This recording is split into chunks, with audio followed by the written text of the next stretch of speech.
Take this. No. Take this. Yeah.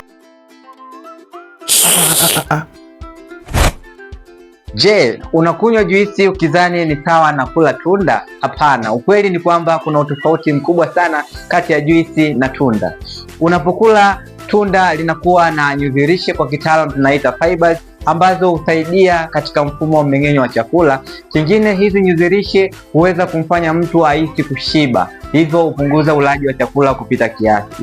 Na in addition, kwa hiyo hapo ni kwamba tunasema hizi nyuzilishe huwa zinasaidia kupunguza upandaji wa sukari katika damu, hivyo inadhibiti sukari kuongezeka kwa kiwango kikubwa katika damu. Lakini hii juisi ina kiwango kidogo sana, au inaweza ikawa haina kabisa hizi nyuzilishe, au kwa kitaalamu tunazoziita fibers. Kwa inapelekea sukari inaweza kupanda kwa wingi au kwa kiasi kikubwa katika damu.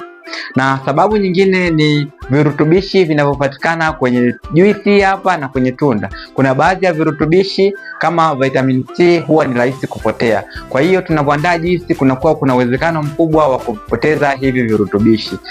Ndio maana tunapendelea mtu aweze kupata tunda na sio juisi.